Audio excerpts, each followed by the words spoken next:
이번 주에 발표할 때는 새 보드마크를 안 주시던 자기가 할 때 그러니까요. 새로 쓰시는. 자리를 저만 알고 있습니다. 예. 안녕하세요.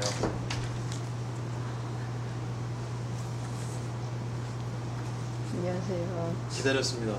시작 안 하고 앉아서. 환영합니다. 벌금 1분에 10,000원인 거 아시죠? 안녕하세요. 아이고야. 공부를 못하니까 준비가 잘하네. 볼펜 좀 아 맞다, 펜 아까 펜. 아, 펜 제가 갖다 드릴게요. 아, 인편. 이거라도 어떻게 쓰시? 네, 이거 괜찮네. 두껍게 잘 아니, 나오잖아요. 그냥 손가락으로 쓰. 손가락으로. 그냥 하나. 네.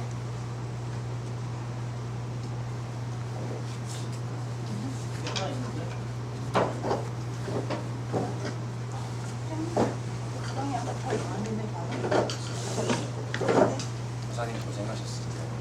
네. 나나. 오늘 또 화사한 상의를 아 이거 땀 흘리는 걸 대비해. 나오나 봐라. 기분 튀는 걸. 아 우산 나와요? 차이가 우산 좀. 흡사히 전혀 네? 지지를 없어. 흡수는 잘 안 왜 되네. 어떻게 다 제가 찾았습니다. 맞으세요. 안 나올 수도 있어.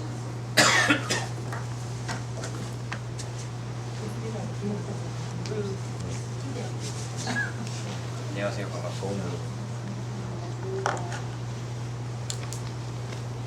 오늘 멀리서 오신 분들이 고생 많이 하셨어요. 운전을 한 4시간 넘게 하셨죠. 그런 것 같아요. 저 너무 잠깐만요. 멀었어. 마이크 대고 하기로 하신 거 아니에요? 아니요, 그냥 육성으로 하겠습니다. 아, 네. 운전 오래 하면 내리면 핑핑 돌고 그러잖아요. 그거 도는 상태에서 또 앉아서 커피 듣기가 되게 힘드실 텐데 그래서 제가 준비한 내용을 많이 감했습니다. 쉬운 내용하고 또 이해하기 쉬운 내용으로 많이 아니 바꿨어요. 앉아서 듣기 힘들면 친구가 맞들어가 있어. 그럼 저도 누워서 해야 돼요. 안 되겠지? 네. 이쪽 책상이 약간 뒤로 가는 것은 설마 저의 그 침 폭탄을 피하기 위해서 그런 게 아닌가요? 아니요. 특별한 이유는 없나요? 눈이요. 가까이 있으면 눈이 어른거리니까 조금 될 수 있으면. 그러시구나. 네. 제가 이게 많이 튀기로 유명하거든요.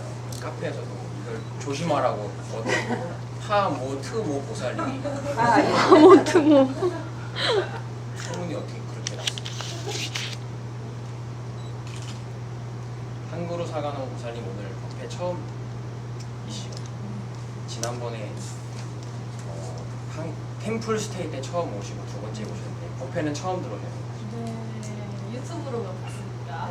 반갑습니다. 또 지금 거리상으로는 저하고 제일 가까우시니까 아, 우리 이 폭탄을 한번 경험하시게 되겠네요.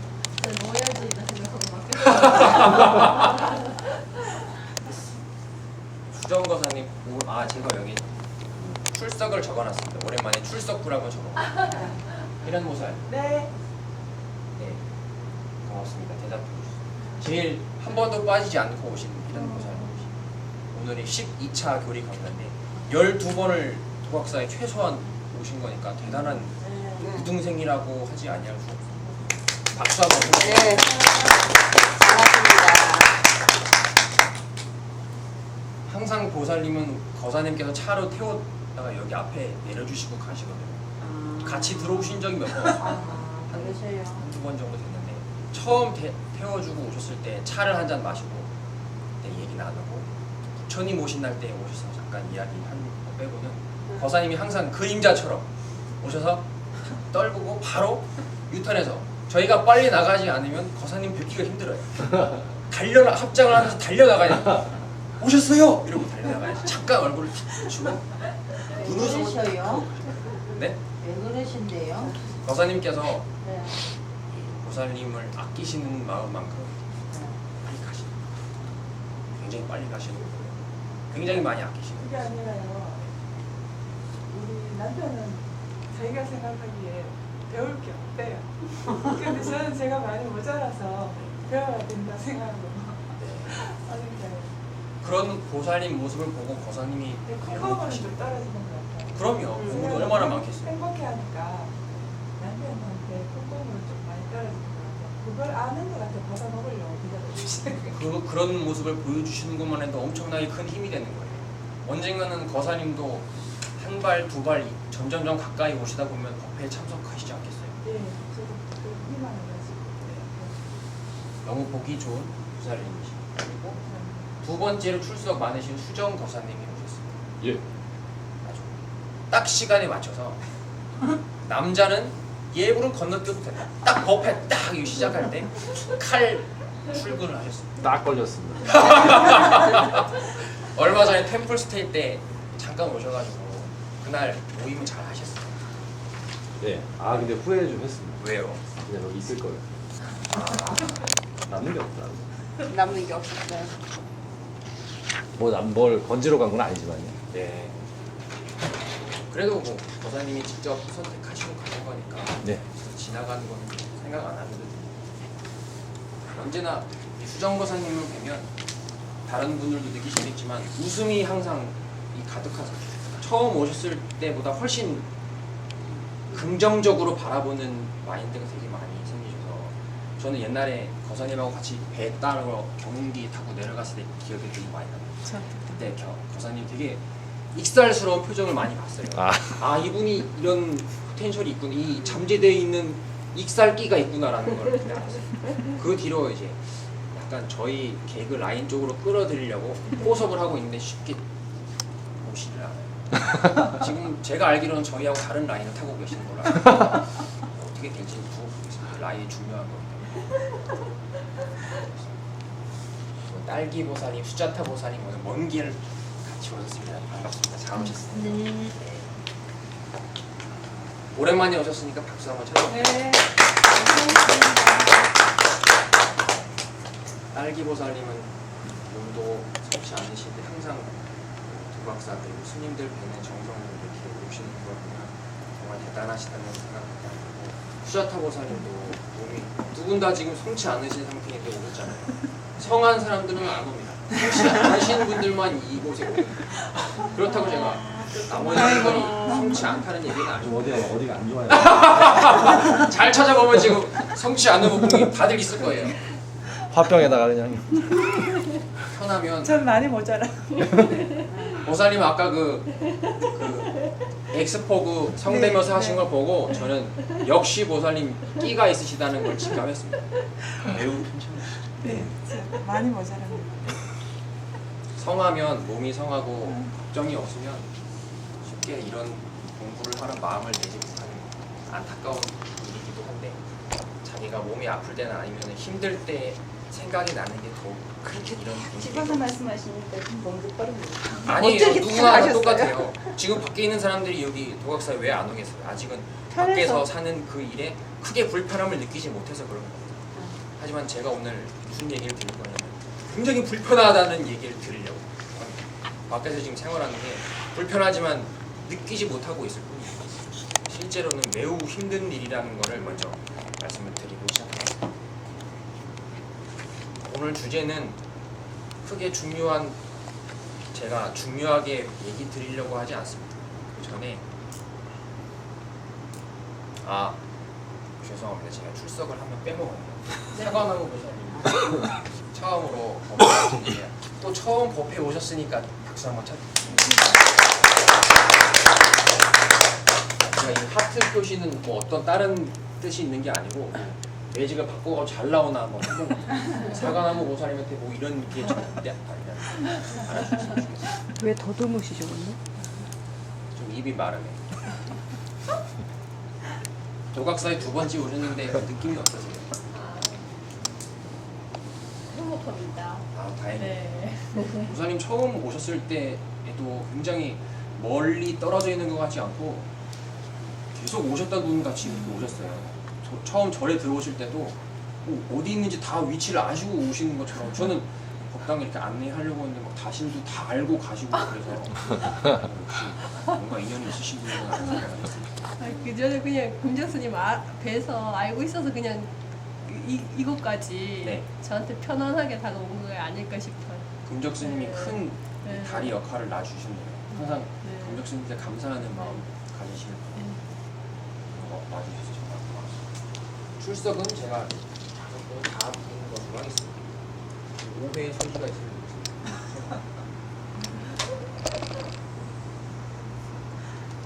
오늘은 이 공부를 왜 하는지를 말씀을 먼저 드려보고 싶어요. 이 공부를 왜 하냐고 물어보면 진짜 다른 대답이 나올 것입니다. 하지만 이 공부를 할 수밖에 없는 이유를 먼저 말씀을 드리겠습니다. 여러분 여기 계신 분들 어린 시절이 다 있으셨죠? 예. 저도 어린 시절이 있었어요. 그 어릴 때에는 뭐라고 표현을 하냐면 선하다고 표현을 해요. 착할 선자였어요.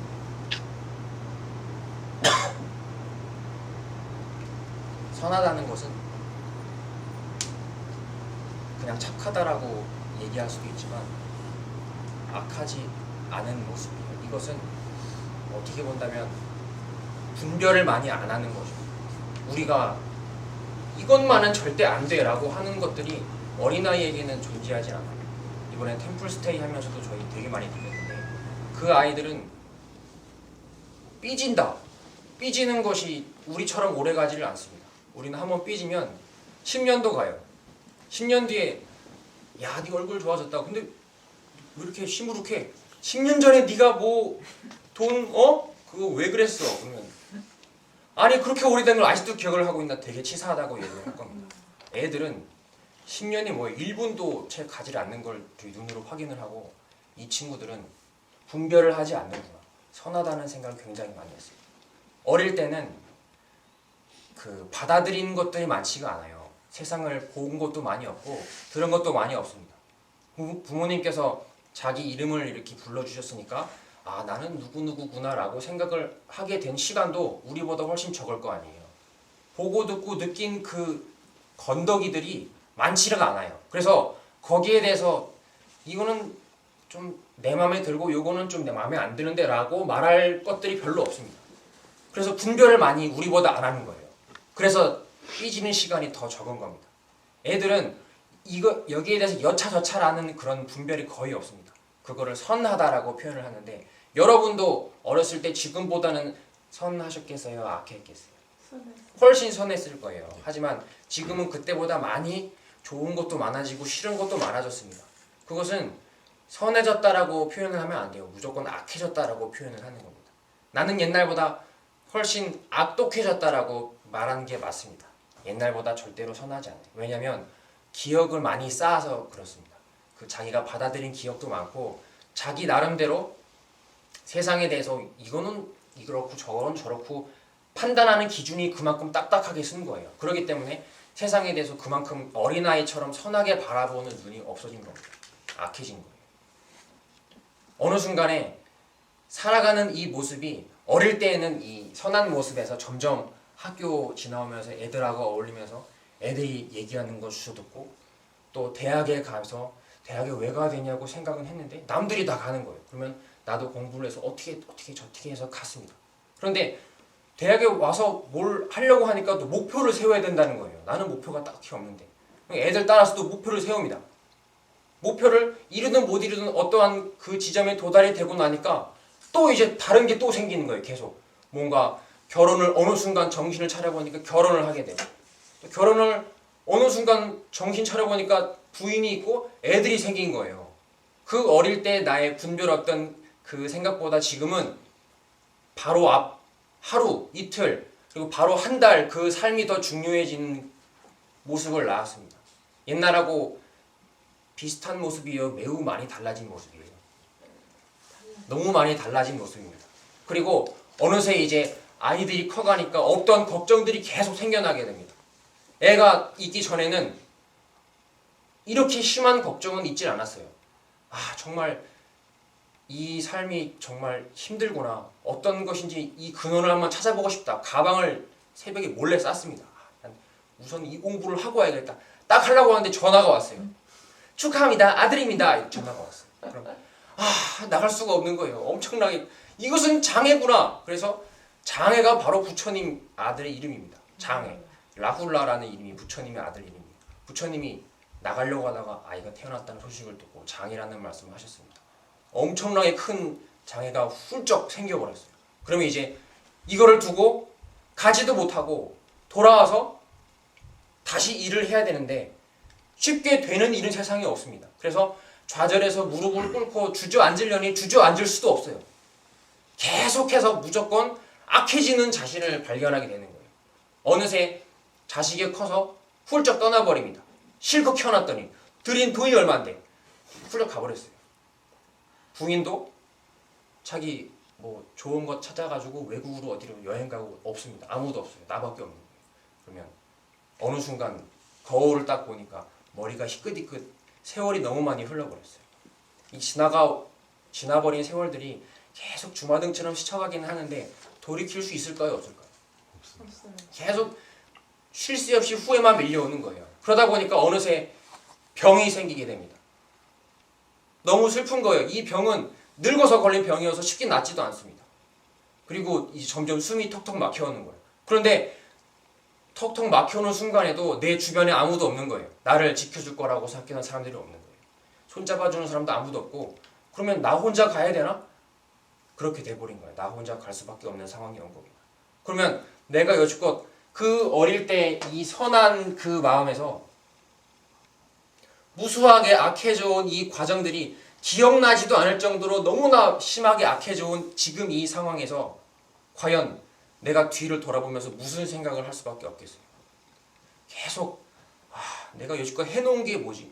내가 분명히 무언가를 이루려고 학교도 공부도 하고 취직도 하고 결혼도 하고 아이도 먹여 살리고 그런데 이 모든 것들이 다 지금 생각해보니까 아무것도 안 남은 거예요. 그러면 기쁨이라고는 찾아볼 수가 없을 겁니다. 그 사람은 허망한 생각도 많이 들 것이고 저 밑에서는 화도 올라오는 거예요.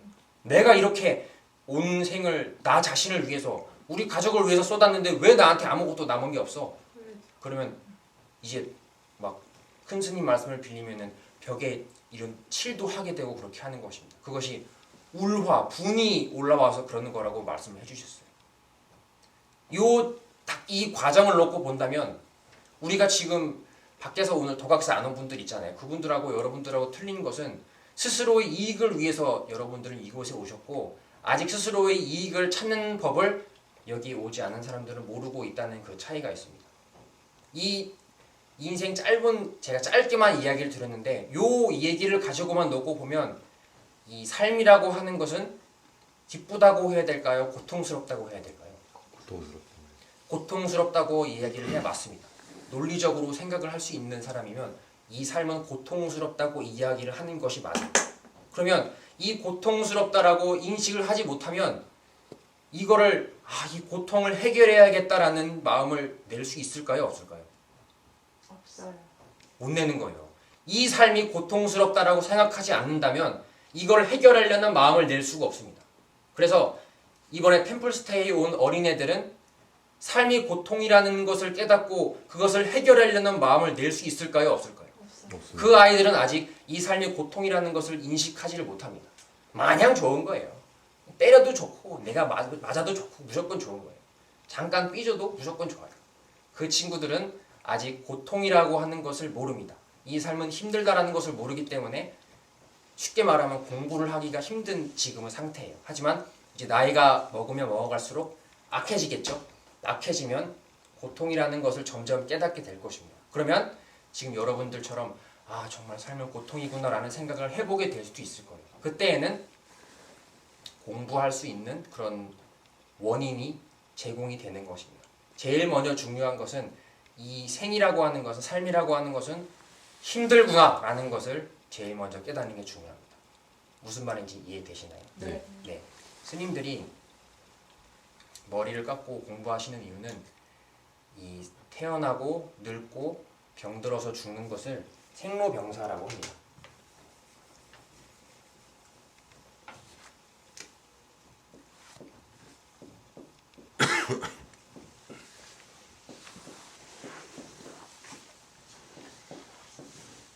굉장히 이것은 중요한 말입니다. 생로병사를 해결하시기 위해서 굉장히 용기 있게 공부를 시작한 분이 바로 부처님이세요. 그래서 부처님은 이 생로병사에 대한 공부한 내용들을 저희에게 남겨주신 것입니다. 평생을 바쳐서 목숨을 바쳐서 이 생로병사를 해결하는 방법을 남겨주신 거예요. 그러면 저희가 부처님을 만나고 싶다면 무엇을 보면 되냐면 부처님이 남겨주신 말씀을 보면 직접 부처님에게 얘기를 듣는 거하고 똑같은 거예요. 불경을 보면 오직 불경에서만 생로병사를 해결하는 방법이 나와 있습니다. 이 세상이 왜 고통인지도 불경에만 나와 있는 거예요. 그래서 여러분이 이 세상은 정말 고통이구나, 이것을 해결하고 싶다라는 마음이 드셨으면 불경을 보시면 되는 겁니다. 무슨 말인지 아시겠죠? 네. 네. 생로병사는 매우 힘든 것입니다.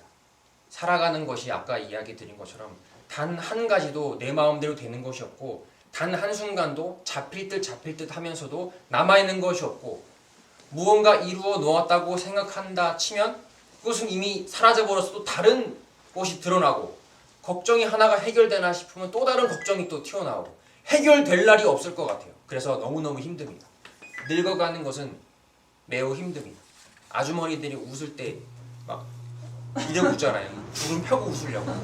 우리는 되게 막 손가락질하면서 하지만 그분들은 그 마음이 굉장히 간절할 거라고 저는 예상을 해봅니다. 이 웃으면서 이렇게 하는 게 얼마나 힘들겠어요. 근데 악착같이 이렇게 피고 웃잖아요. 이것은 간절함이 있다는 것입니다. 주름을 더 생기지 않게 하고픈 나의 바람이 늙어가는 것은 아무도 늙음을 뒤로 당겨주지를 않습니다. 미국 만화에 심슨이라는 만화가 있는데 그 만화에 주름이 굉장히 많이 생겼어요. 그런데 그 주름을 한 번에 없애는 방법이 이 목에다가 집게를 쫙 찍는 거예요. 이 주름이 쫙 뒤로 밀려가서 여기 팽팽하게 아주 참신하다는 생각을 했어요. 이 주름이 많이 생겼다 그러면 여기 빨래 집게를 쫙 꽂으면 돼요. 당분간은 팽팽합니다. 네? 별로 안 참신한 안 참신한 것 같아요. 네. 앞모습만 보여주죠. 그렇죠. 뒷모습 보여주면 안 되죠. 병 들어가는 것은 당연히 행복하지가 않습니다. 병 들어가는데 아무도 옆에서 손을 잡아주지만 나의 고통을 함께 해줄 수 있는 사람이 있을까요? 없습니다. 없고 또 내가 느끼는 이 느낌은 나 혼자만 느끼는 것이 아무도 느껴줄 수가 없습니다. 그리고 이 병은 단 한 사람도 피해갈 수가 없습니다. 감기부터 시작해서 늙으면 자연스럽게 뭐 화병증도 오고 그러잖아요. 그거는 누구나 다 오게 되는 것입니다. 그럼 아무도 피해갈 수 없다면 이것은 심히 힘든 것이다 라고 인정을 해야 맞는 거예요. 병드는 것은 정말 힘든 것이구나. 죽음은 그래서 그 모든 것들이 중첩돼서 억압감으로 밀려오게 될 때 자기 저 밑바닥에서 가장 큰 두려움으로 고통으로 남아있는 것이 죽는다라고 하는 것입니다. 살아가면서 늙고 어느 순간 병 들어가고 내 주위에 남는 존재가 아무도 없고 나 혼자 어디로 가는지도 모르게 죽는다는 가본 적도 없는 곳으로 가야 하는 그 외로운 심정을 한번 스스로 곰곰이 느껴보시길 바랍니다. 이것만큼 이 세상에서 힘든 게 이거 말고 뭐가 있을지 곰곰이 스스로가 계산을 해보면 이거만큼 빨리 해결해야 될 문제가 없는 거예요.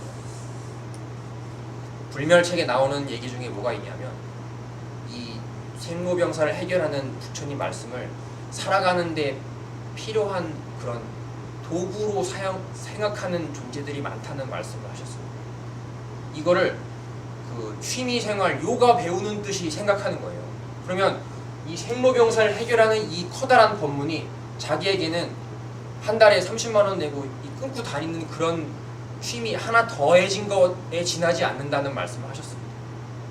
그거는 자기가 정말 거기에 퐁덩 뛰어들어서 간절한 마음으로 배우는 자세가 아니고 이 생로병사는 자기 모든 것을 걸고 시작을 해야 되는 거죠. 취미생활로 하는 게 아니라는 것을 제일 먼저 말씀을 또 드리겠습니다.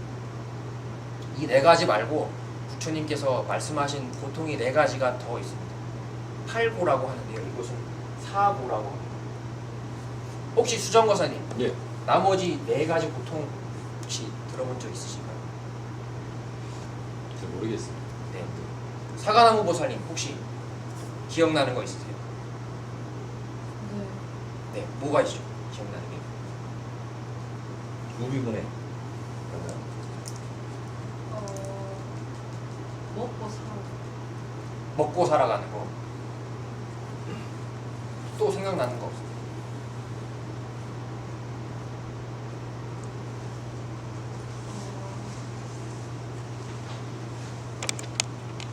이 네 가지는 고통이라는 거를 모두 인식하셨을 겁니다. 다섯 번째로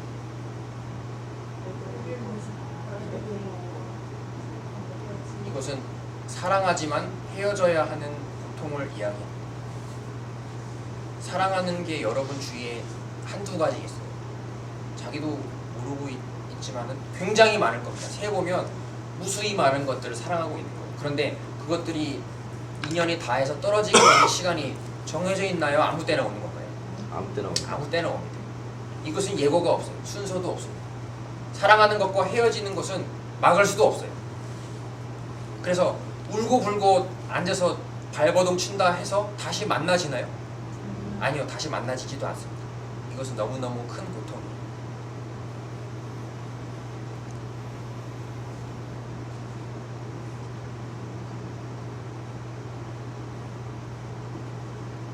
원증회고는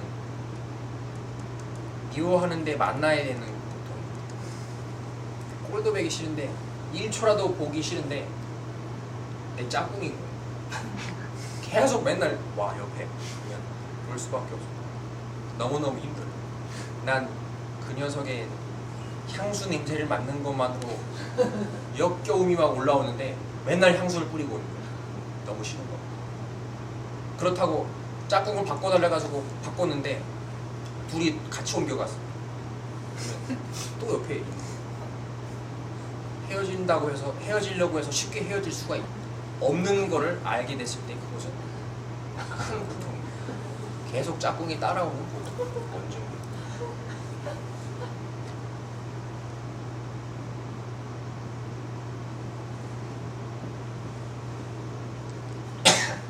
구부듣고는 구하고자 하지만 얻지 못하는 고통입니다. 우리가 구하려고 하는 모습을 자기도 모르게 어느 순간 알게 됩니다. 자기는 그렇지 않다고 하지만 쉴 새 없이 뭔가 계속 구하려고 해요. 직위도 구하려고 하고 어떤 일자리도 구하려고 하고 명성도 구하려고 하고 가족도 구하려고 하고 아이도 구하려고 하고 심지어는 보이지 않는 사랑도 구하려고 해요. 그런데 그것이 얻을 수 없다는 것은 금방 깨닫는 존재도 있지만 안타깝게도 매우 오랜 시간이 흘러야 깨닫게 되는 때도 있습니다.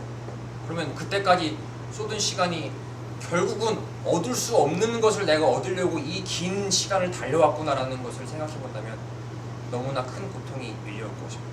그때도 역시 주저앉아서 후회하고 통산한다 해서 얻어지나요? 절대로 얻어지지 않습니다. 왜냐하면 이것들은 원래 얻을 수 없는 것이었기 때문에 내가 오해를 해서 얻으려고 했을 뿐이지 원래 얻을 수 없다는 걸 몰랐던 거예요.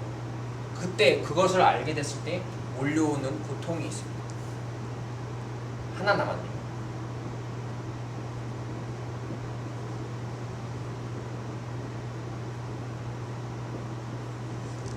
오음 성고는 오음은 같은 말로 오온이라고 합니다. 우리 반야심정 외울 때 조견 오온 개공이라는 말이 나오잖아요. 오온은 여러분이 하루 종일 하고 있는 일이 오온을 굴리는 일입니다. 쉽게 말하면 생각하는 일을 오온이라고 해요. 생각하는 그 작용. 그 생각하는 작용이 잠시도 머물러 있지 않고 이거는 어디서 왔는지도 모르게 또 어디로 가는지도 모르게 이 생각을 했다 치면 아 이거는 너무 잘 됐다. 이번 일은 너무 잘 됐어. 아 이대로 됐으면 좋겠다. 그랬는데 또 다른 일이 또 생겼습니다. 그러면 그 기뻐했던 일은 어느 순간 어디로 가고 순식간에 걱정만 하는 그런 생각을 빠지게 됩니다. 너무나도 계속 변화무쌍하게 머물러 있지가 않고 변하는 거예요. 그래서 이랬다가도 하고 저랬다가도 하고 종잡을 수가 없습니다. 생각이. 그러한 것을 알게 됐을 때 왜 이렇게 변화무쌍하지? 잠시도 머물러 있지 않고 좀 계속 이대로 있었으면 편안할 텐데 이대로 있을 수가 없는 거를 알게 됐을 때 고통을 오음성고라고 합니다. 왜 이렇게 생각은 하면 할수록 복잡해지고 힘들기만 하지? 그래서 요것을 8가지의 고통입니다. 이 고통을 고통이라고 생각을 하게 되면 처음으로 여러분은 공부를 할 수 있는 준비를 하시게 되는 거예요. 그런데 이것들을 이처럼 고통이라고 느끼지 않은 상태에서는 제가 아까 처음에 얘기했던 것처럼 공부를 할 수가 있다고요, 없다고요? 이 발자국을 내디딜 수가 없습니다. 그래서 반드시 고통이라고 이것이 사실임을, 그리고 당연히 그럴 수밖에 없구나, 고통밖에 없구나 이 세상은, 이것을 깨닫는 것이 불경을 받아들이고 부처님 말씀을 공부하는 기본 자세입니다. 무슨 말인지 아셨죠? 다른 분들이 절에 그거 왜 가냐고, 거리도 멀고 또 시간도 많이 뺏기는데 뭐하러 가냐고 물어보면 이 얘기를 간단하게 해주시면 됩니다. 너는 지금 무엇을 위해 살고 있는지 생각해 본 적이 있느냐? 당연히 없다고 할 거예요. 그러면 무엇을 위해서 살고 있는지, 그 무엇이 만약에 너는 이루어질 수 있다라고 생각을 하는지, 아니면 이루어질 수 없다라고 생각을 하는데도 너가 이루려고 노력을 하고 있지는 않은지, 이거는 정말 고통이다 라는 얘기를 법문을 해주시는 거예요, 옆에 있는 사람한테. 그래서 나는 그것을 고통이라고 생각하기 때문에 제일 먼저 이거를 해결해야 된다라는 생각을 해서 절에 가면 스님들께서 이 공부를 많이 하셨기 때문에 그 내용을 먼저 많이 공부를 하신 분들에게 주워 들으러 간다, 이렇게 말씀을 하시면 됩니다. 공부를 하는 이유는 무조건 이것 말고는 없습니다. 아시겠죠?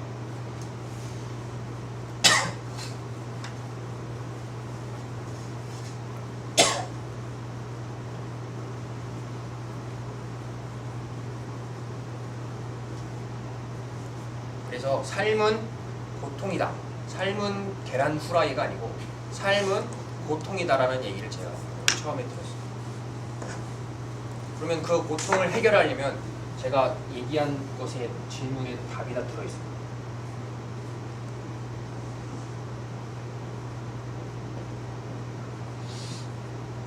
이제 여러분 집에 가셔서 다른 분들한테 이 삶은 고통이라는 얘기를 여러분 오늘 나름대로 들으신 거를 얘기해 주실 수 있어요. 왜 고통일 수밖에 없는지를. 아까 생로병사 이런 고통들 적으신 거 있잖아요. 그런 걸 자기도 생각해 보시고 다른 분들한테 고통이라고 말씀을 해 주실 수 있는 거예요. 이것은 사실이기 때문에 그렇습니다. 삶은 고통이다. 그럼 이 고통을 해결하기 위해서는 가장 먼저 뭐에 대한 이해가 먼저 선행이 돼야 될까요? 예, 여기 앞에 이 조사는 보통 답이 안 됩니다. 그래서 조사를 뺍니다. 그러면 요거만 남잖아요. 답입니다. 삶이 무엇인지만 알면 돼요. 삶이 무엇인지를 알고 여러분이 삶이라고 하는 것에 대해서 완벽하게 알았다. 그러면 고통이라는 것을 해결할 수 있는 실마리가 보이게 되는 것입니다. 굉장히 명쾌한 방법이에요.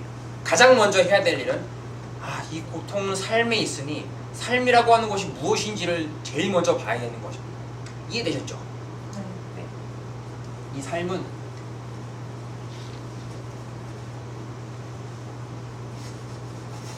바로 지금 이 순간을 삶이라고 합니다. 지금 이 순간을 삶이라고. 왜 지금 이 순간이라고 이야기를 하냐면 지금 펼쳐지는 삶 말고 따로 다른 시간의 삶은 존재하지 않습니다. 불멸책에도 많이 나와 있는 내용인데요. 지금이라고 하는 순간에 시간이 펼쳐져 있습니다. 여러분이 지금 생각을 막 굴리면서 어제 그 일은 왜 그렇게 됐지? 지난번에 그 일은 왜 그렇게 됐지? 라고 회상을 하잖아요. 그 회상을 하는 시간이 지금이라는 이야기입니다. 여러분이 지금 앉아서 지나가버린 기억들을 떠올리는 거예요. 그러면 지나가버린 그 세월의 일들은 어디에 존재하는 거예요? 지금 존재하는 것입니다.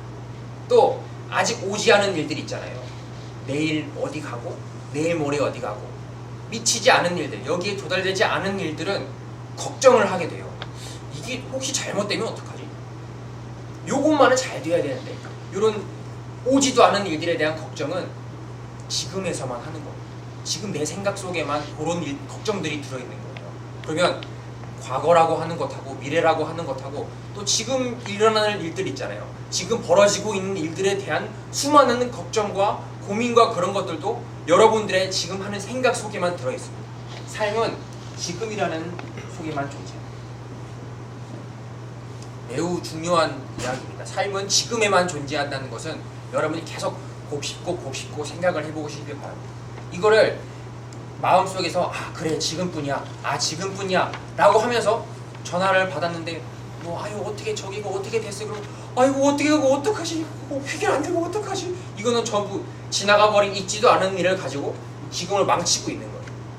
이 삶은 지금이라고 하는 얘기는 굉장히 중요한 이야기.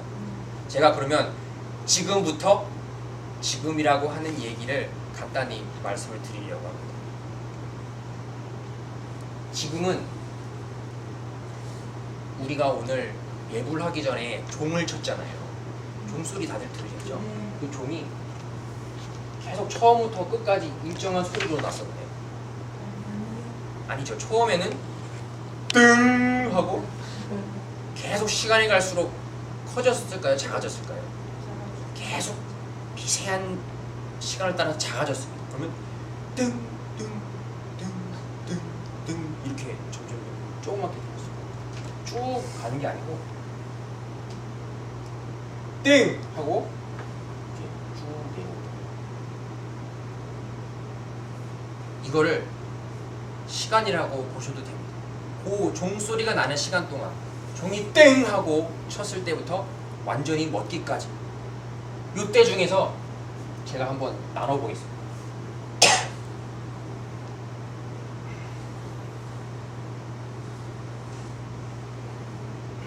요 처음에 땡 하는 소리 요때는 가장 컸을 때잖아요 소리가. 그럼 이거를 1번이라고 하고 그러면 이 울림이 완전히 잦아들고 나면은 그 다음 울림이 출현을 합니다.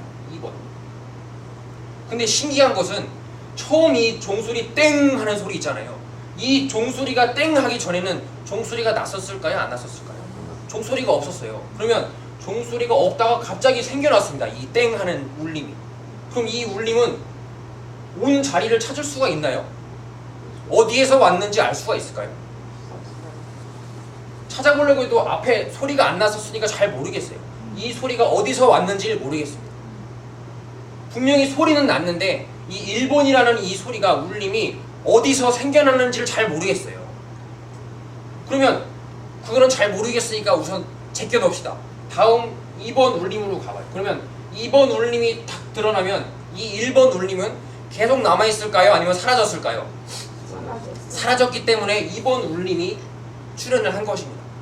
어딘지도 모르게 1번이 분명히 내 귀에는 땡 하게 울렸는데 이 땡 하는 울림이 다른 울림으로 변하고 앞에 있던 울림이 없어져 버렸어요.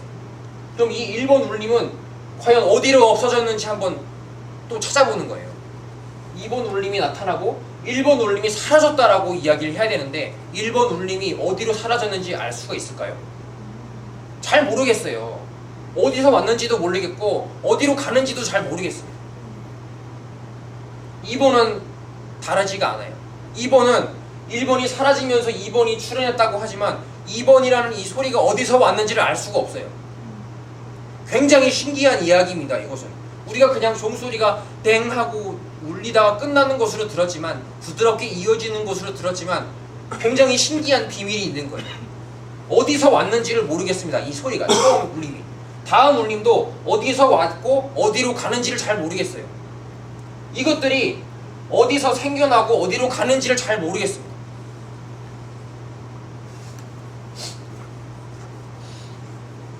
제가 요 1번 울림을 또 쪼개볼게요. 또 쪼갤 수 있습니다. 그러면 요 첫 번째 울림이 둥 이렇게 돼 있죠. 그러면 여기서도 처음 여기 생겨났다 사라지고 생겨났다 사라지고 생겨났다 사라지고 생겨났다 사라지고를 계속 반복하는 거예요. 그러면 이것도 역시 이 앞에 거하고 마찬가지로 생겨나는 것이 어디서 생겨나는지를 알 수가 없습니다. 사라지는 것도 어디로 가는지도 모르게 어느새 또 2번이 나타났어요. 2번도 어디로 사라지는지를 알 수가 없다는 얘기입니다. 그러면 처음부터 끝까지 소리들이 계속 이어지면서 어디서 생겨나는지도 모르는 소리였고 또 이 소리가 나중에는 잦아들었는데 어디로 잦아들어서 가버렸는지도 모르는 거예요. 정체를 알 수가 없던 것입니다. 소리라고 하는 것은. 근데 우리는 전부 너 아까 뭐 들었냐? 그러면 종소리 들었다고 하잖아요. 종소리라고 하는 이야기를 하지만 말로만 할 뿐이지 이거는 정체를 알 수가 없는 놈입니다. 도깨비하고 똑같은 거예요. 여러분의 삶은 이 종소리하고 똑같습니다. 요 알맹이 이 공간 하나를 생겨난다라고 표현을 하면 요 앞에 맨 종소리가 생겨났습니다. 그리고 이 첫 번째 종소리가 사라지면 두 번째 종소리도 어떻게 돼요? 생겨나고 세 번째 종소리도 생겨나고 그러면 쭉 계속 종소리가 어떻게 되고만 있는 건가 하면 생겨나고만 있는 겁니다. 무슨 말인지 아시겠죠? 계속 잘게 나눠보면 소리라고 하는 것은 미세하게 계속 생겨난다라고 표현을 할 수가 있는 거예요. 하지만 생겨난다라는 말만은 할 수 없어요. 요 끝에는 다시 요 소리가 어떻게 돼요? 사라집니다. 멸한다라고 표현해요. 없어지고 여기도 없어지고 계속 없어지고 이게 끝까지 계속 반복이 되면 없어지고만 있다라고도 말할 수 있는 거예요. 그럼 종소리는 처음부터 끝까지 없어지고만 있었다라고 이야기할 수도 있습니다. 이야기가 생겨난다라고도 얘기를 했고 사라진다라고도 얘기를 했어요. 그럼 궁금해지는 것이 생겨난다라고도 말을 할 수가 없고 사라지고 있다라고만 말을 할 수도 없습니다. 이것은 왜 그렇게 얘기를 할 수밖에 없는 것일까요?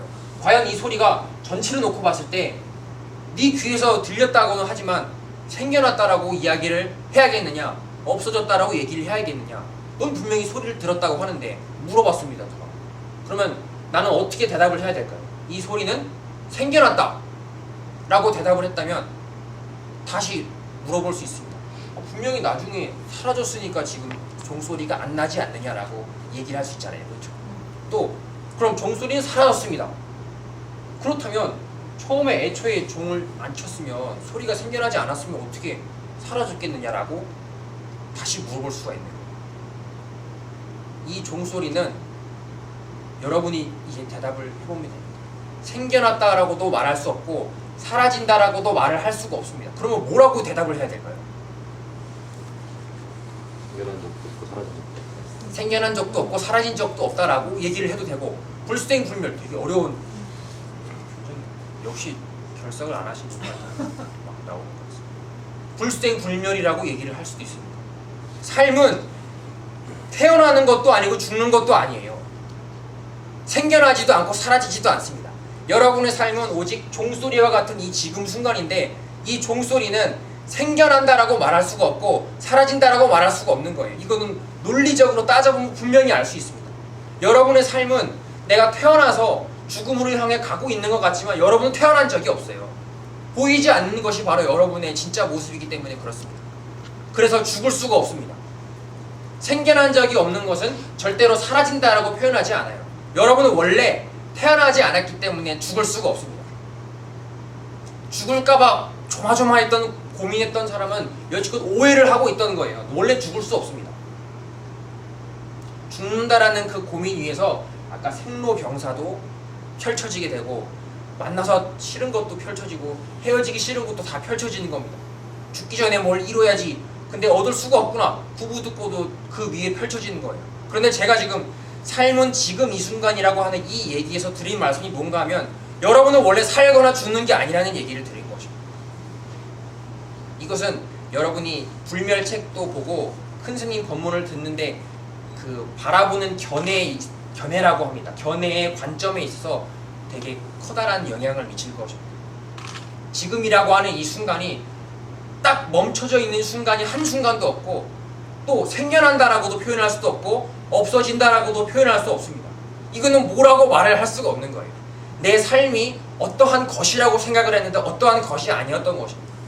그냥 나의 평소에 계속 하루 종일 하는 아까 제가 하루 종일 하는 이 생각을 어려운 말로 뭐라고 했는지 기억나세요? 오운이라고 하는 이 속에만 삶이라고 하는 게 펼쳐지는 듯 느껴졌을 뿐입니다. 여러분이 생각을 하지 않는다면 잤을 때 여러분 자고 있는 동안에 여러분이 평소에 하고 있는 걱정이 떠오르지 않습니다. 그 걱정들은 삶이라고 하는 이 위에서만 생각하고 있는 이 위에서만 드러나는 거예요. 그런데 그 생각이라고 하는 이 삶은 머물러 있지가 않습니다.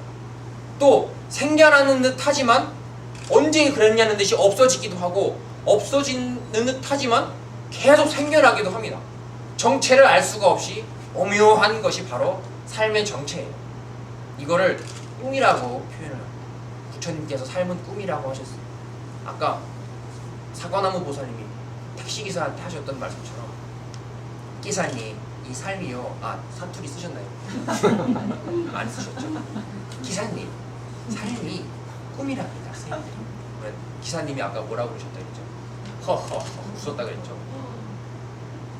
삶이라고 하는 것이 꿈이라고 하는 이 기본 전제는 여러분이 불멸책에도 계속 수없이 보시겠지만 계속 생각을 하셔야 돼요. 왜냐하면 평소에 이 생각들을 안 하시잖아요. 그렇죠? 네. 그러면 24시간 동안에 이 생각보다 딴 생각을 하는 시간이 많다는 얘기예요. 그러면 비율적으로 볼 때 어느 쪽으로 기울어지기 쉽냐면 삶은 실제로 존재하지 않는다는 생각을 못하게 되기가 쉽다는 얘기입니다. 그래서 스님들을 많이 안 만나면 무조건 힘들어지는 이유는 삶이 점점점 악해지기 때문에 그래요. 진실해지기 때문에 그렇습니다. 진실해지면 무조건 지금 이 순간에 힘든 일들이 드러나게 되어 있습니다. 단 한 개도 쉬운 건 없어요. 왜 쉬운 게 없을 수밖에 없냐면 실제로 존재하지 않는데도 내가 있다라고 착각을 했기 때문에 그런 거예요. 그러면 핀트가 안 맞는 거예요. 이빨이 안 맞는 일들이기 때문에 단 한 가지도 맞는 게 드러날 수가 없습니다. 무조건 힘든 게 펼쳐지게 돼 있어요. 하지만 자업자득이라는 이야기를 하잖아요. 항상 스스로가 선택하고 스스로가 펼쳐내는 길입니다. 그래서 누구를 따로 원망할 것도 아니고 내가 어느 순간 지금 이 순간이 걱정할 것이 없는 꿈과 같은 것이라는 걸 잊어버리고 꿈이 아니고 진실하게 믿었다면 그것은 스스로가 믿은 바대로 다시 또 세상을 바라보게 됩니다. 그러면 그만큼 진실한 세상이 다시 다가오게 돼요. 무조건 자기가 바라본 대로 자기가 받는 거예요. 자업자득이라고 하는 말은 정확히 맞는 말입니다. 그래서 옆 사람한테 너 그때 왜 나한테 법문도 안 해주고 절에 갔다 왔으면서 부처님 말씀도 안 해주고 그랬냐? 본인이 가야죠. 그럴 때는 그런 자기한테 또 물어볼 수가 있는 거야. 그때 한 번 더 스님 만나고 스님 이야기를 들었으면은 조금 더 편안한 길로 갈 수도 있었을 텐데. 물론 이 후회가 다시 돌아오지는 않습니다. 쓸데없는 걱정이기도 해요. 하지만 그런 생각들로 여러분이 바라볼 수가 있다는 얘기입니다. 항상 내가 지어서 내가 받고 지금 이것은 엄연히 정해져 있는 진실이지만 이거를 내가 어떻게 받아들이느냐, 내가 어떻게 여기를 간절하게 이것과 하나가 되어서 생각하느냐가 제일 중요하다는 이야기. 여기까지 이해가 되셨나요? 네. 그래서 오늘 할 주제가 참선이라고 하는 주제였는데요. 제가 숙제를 내드린 것 중에 참선이라고 하는 글자 뜻을 사전에서 한번 찾아보시라는 말씀을 드린 게 있습니다. 딸기보살님, 네. 혹시 사전에서 참선이라는 말 뜻을 찾아보셨나요? 못 찾아보셨어요? 아닙니다. 오늘 먼 거리 오시는 또 고생하셨는데 제가 오늘 먼 거리 오셨으니까 한번 봐드리겠습니다. 다음에도 먼 거리에서 오시잖아요. 울릉도에서 그럼 더 봐드려야겠네요. 사과나무 보살님 혹시 참선 한번 찾아보셨나요? 나는 책에서 읽었습니다. 예. 한번 말씀해 주시겠어요? 선도에 들어가는 것을 선도에 들어가는 선법을 참고한다. 선도에 들어가는 선법을 참고한다. 우리가 아는 단어가 나왔나요? 안 나왔나요? 아는 단어가 몇 개 없어요. 저도 을밖에 못 알아들었어요. 선도에 들어가는 선법을 참고한다. 이게 참선의 뜻입니다.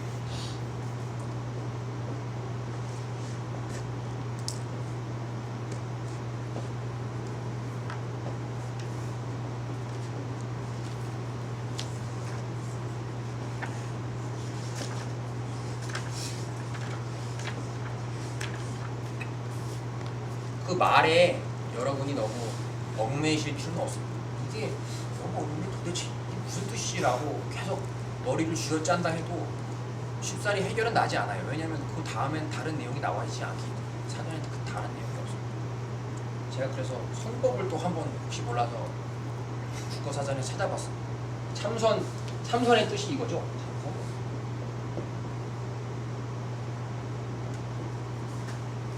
선법을 찾아보니까 뭐라고 나와 있냐면 참선하는 법, 이게 선법의 뜻입니다. 참선하는 법, 참선은 뭐지? 참선을 다 찾아봤더니 아까 찾은 거예요. 참선에 들어가는 이상하게 한번 본 것 같아 내용이. 들어가는 선법을 참고 뭐지? 선법 다시 보니까 참선하는 법. 그래서 한 5번 정도 왔다 갔다 하다가 좀 바꿨습니다. 제가 삶은 지금이라는 이야기를 드리다가 갑자기 참선을 얘기를 왜 꺼냈냐면 이 참선이 바로 삶이라고 하는 이 지금 순간을 표현한 말입니다. 우리가 흔히 참선하면 앉아야 되잖아요. 앉는 게 아니에요. 다른 사람들한테도 법문을 하실 때 이렇게 말씀을 해주십니다. 참선은 앉는 게 아닙니다. 제일 먼저 앉는다고 참선이 되지 않습니다. 무서워 죽겠는데 앞에 엄청 무서운 사람이 나타났어요. 근데 앉으면 안 무서워질까요? 그러면 전 세계 사람들이 전부 다 앉으면 두려움 없는 아름다운 세상이 되겠네요. 그런 법칙은 없어요. 무서운 마음은 계속 응어리가 남아있기 때문에 앞에 있는 사람이 없어지지 않는 이상 없어지는 거예요. 앉는다고 그게 해결이 되지 않습니다. 그럼 참선은 선도에 들어가는 선법은 참과 왠지 느낌은 뭔가 앉아서 조용해지는 느낌은 받으셨죠?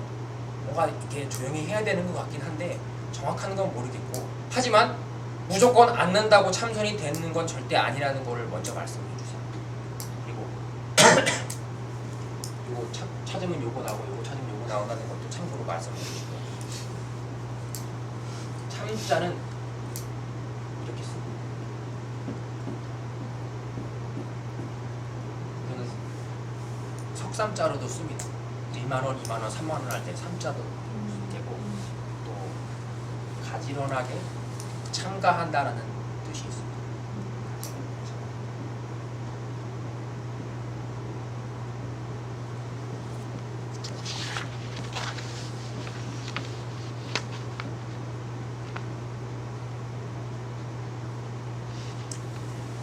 또 신중하게 대조해서 생각한다라는 뜻이 있습니다.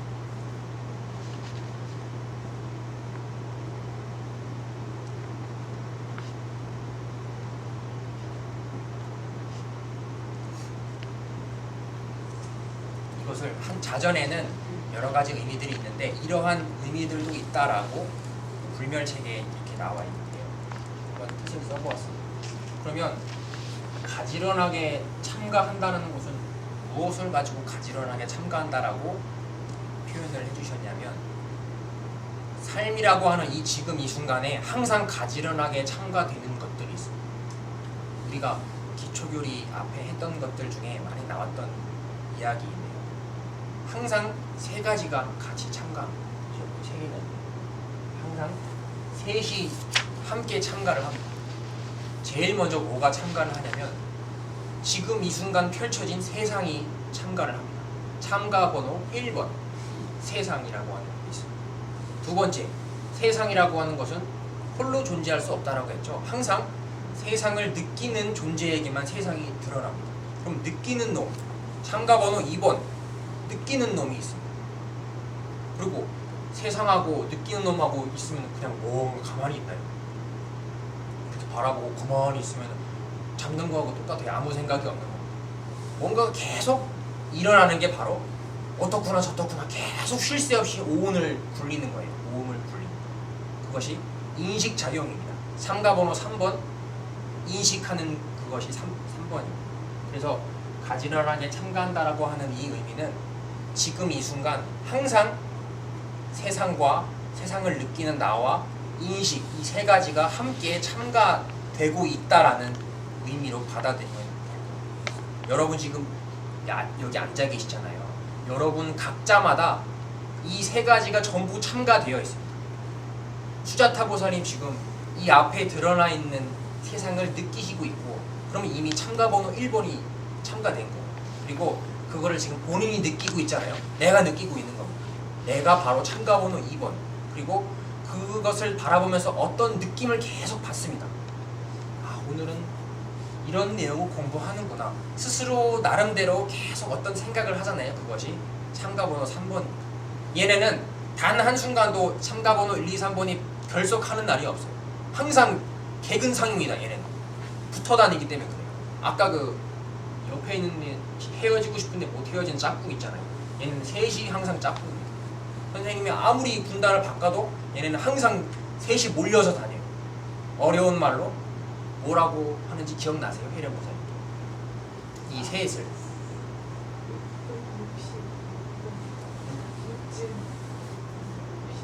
이것을 진, 근, 식이라고 합니다. 이거는 어려운 말이라서 외워두시면 좋습니다. 어렵다고 안 해도 된다고 말할 줄 아셨죠? 어려우니까 외워두시면 좋습니다. 진근식 세 가지니까 진근식, 진근식. 진은 뭘 뜻하냐면 밖에를 얘기합니다. 내 앞에 있는 펼쳐져 있는 진. 그리고 근은 나를 이야기해요. 이 앞에 있는 모든 걸 느끼는 걸 근이라고 합니다. 그리고 아까 제가 마지막으로 참가번호 3번 뭐라고 저라고 생각하는 이 인식을 식, 세 번째 기억 식자를 쓰는데 식이라고 합니다. 그래서 참선할 때 이 참자는 진근식이라고 하는 이거를 어려운 말로 이게 6가지로 돼 있고 전부 6가지로 돼 있어요. 그래서 6, 3, 18, 18개입니다. 얘는 18개라고 해요. 이 18개가 항상 지금이라는 이 순간에 드러나 있습니다. 여러분 지금 5분의 존재가 계신데 5분의 18개가 펼쳐져 있는 것입니다. 여러분이 어디든 눈을 뜨고 정신을 차리고 생각을 굴리고 있을 때는 어디든지 이 18개는 펼쳐지게 되어 있어요. 이거는 어디서 돈 주고 공부해서 사는 것이 아닙니다. 언제든지 여러분이 펼칠 수가 있어요. 맘만 먹으면 눈만 뜨면 이 앞에 모든 세상들이 펼쳐지고 그리고 그거를 바라보는 여러분이 생기고 거기에 대해서 이렇다 저렇다 분별하는 여러분의 인식이 드러나게 되는 것을 18개가 참가하고 있다, 가지런하게 참가하고 있다라고 생각하시면 되겠습니다. 그래서 신중하게 대조를 해보는 거예요. 뭐를 대조하겠어요? 이 앞에 나온 가지런하게 참가된 이것들에 대해서 신중하게 곰곰이 대조를 해보는 거예요. 결국 이 이야기예요. 진근식 18개. 진근식이라고 한 이 세상과 나와 인식 이 세 가지 말고는 지금을 구성하고 있는 것은 없습니다. 이 진근식을 또 다른 말로 지금이라고 표현합니다. 지금이라고 하는 것을 제가 오늘 아까 얘기했던 생각이라고 하는 것으로 또 표현할 수 있습니다. 다르지 않은 그 느낌들을 이야기하는 거죠. 그러면 이 참가할 참자는 참선할 때 이 참자는 지금 진근식을 이야기하는 것이구나. 이 진근식에 대해서 내가 스스로 내 삶이 여지껏 도대체 무엇이었길래 내 삶의 정체가 아까 삶은 계란 후라이가 아니고 삶은 지금이라고 얘기를 했는데 그렇다면 삶의 정체가 무엇이었나를 보니까 진근식이었구나. 그럼 여기에 대해서 신중하게 대조해보는 것을 이 참가할 참자, 참선할 때의 참자를 공부하는 느낌으로 받아들이시면 되겠습니다. 이 선자는 제가 잠깐 지우고 있을게요.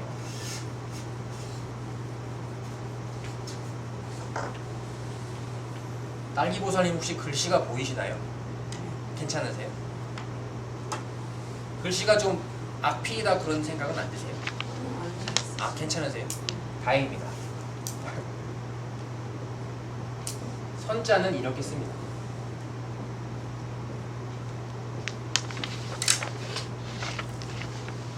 이것도 제가 자전을 보니까 참선선자라고 나와가지고 선자 뜻 중에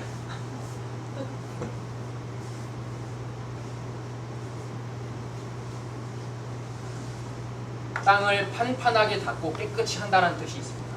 판판하게 닦고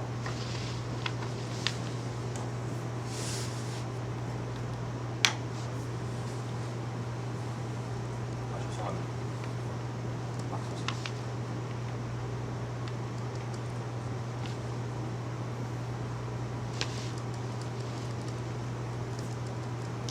여러 가지 의미 중에 이런 의미도